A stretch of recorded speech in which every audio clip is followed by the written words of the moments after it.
Hello and welcome back to Browse ERP Corner, the channel where you learn everything about ERPs. Today we are going to learn about the steps to succeed in implementing an ERP for your company. This is a complex process that typically requires careful planning, coordination and collaboration across different departments within an organization. While it's challenging to cover all the aspects of an ERP implementation in just a few minutes, I'll do my best to provide you with a valuable overview. First and foremost, you need to start by selecting an ERP for your company, the best ERP for your company. Because not all ERP systems suit all companies. For example, some ERP systems do not provide native manufacturing capabilities, so they are not well suited for manufacturing companies. They might be offered with third-party add-on modules just for the manufacturing functions. But the integration of a third-party module typically becomes a burden, since the integration is never perfect and more often than not does not keep the information in the rest of the ERP updated in real time. You should consider seeking guidance from ERP implementation experts and leveraging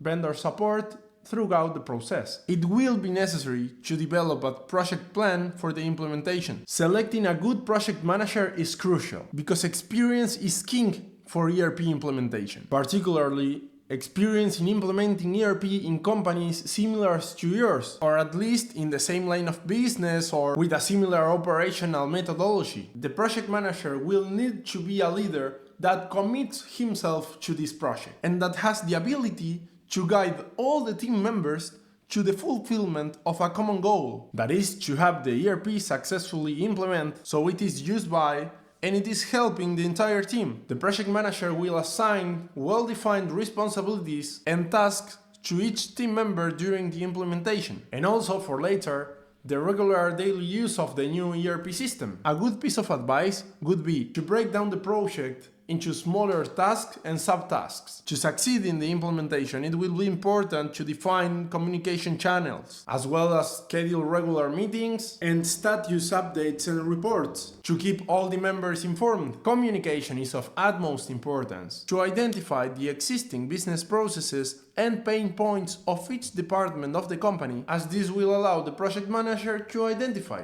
the crucial needs and to provide effectively for all those needs. The project plan will need to be regularly reviewed and updated to adapt to changes in scope, timelines, and requirements. A well-developed project plan serves as a roadmap for the ERP implementation, ensuring that all the team members are on the same page and contributing towards the successful deployment of the system. Every team member should clearly understand, in general, how the system provides and helps for his and all the other sectors of the company, and how the interaction of all the other users with the ERP system depends on what the team members provide in terms of information and how he uses the ERP system. The team will function as an orchestra, where every musician contributes to the overall resulting symphony. To anticipate and manage resistance to change within the organization, you should develop a change management strategy that includes communication, training, and support mechanisms. And you must be prepared to closely monitor the implementation and try to spot immediately where the resistance to change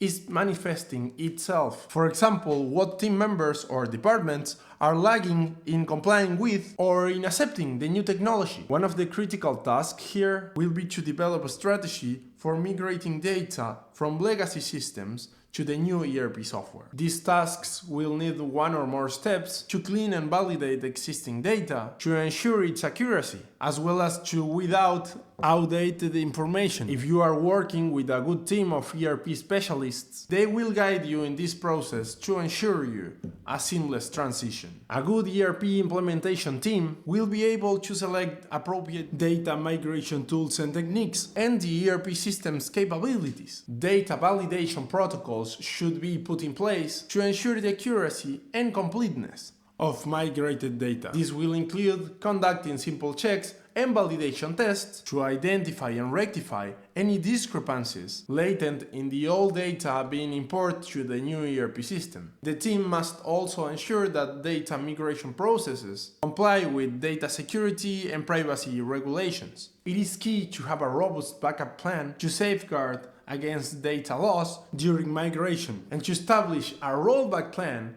in case issues arise, allowing for a swift return to a previous state if necessary. To do all this, you will need to train your employees in this new ERP software. This will allow them to follow the implementation process as well as their daily routines when using the new ERP software, understanding the importance of data accuracy to handle unexpected issues. A good ERP consultant will simulate the migration to identify the potential challenges before the go live. This will include developing a comprehensive training program for end users and conducting training sessions to familiarize users with the new system. The go live and monitor phase is a crucial step in the ERP software implementation process. This phase involves transitioning from testing and development environment to the live production environment. Instead of implementing the ERP system by starting it in an organization-wide mode, it might sometimes pay to consider a phase or progressive department rollout. But this method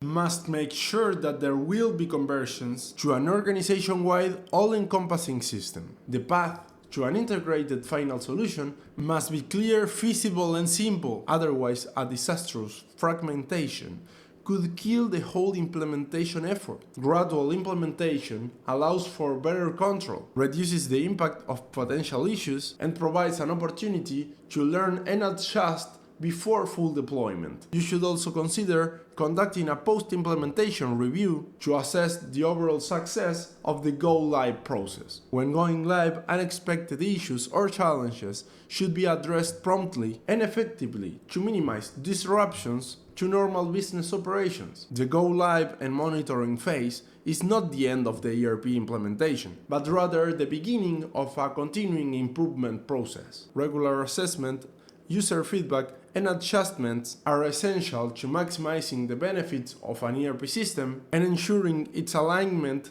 with the evolving needs of the organization. Remember, ERP implementation is an ongoing process, and continuing improvement is key to maximizing the benefits of the system. ERPs are not immutable, like other software pieces are. They evolve with your company. I'm looking forward to meeting you in my next video, where you will start learning how to use a generic ERP system for simple day-to-day transactions. This was Brau sharing my knowledge with you.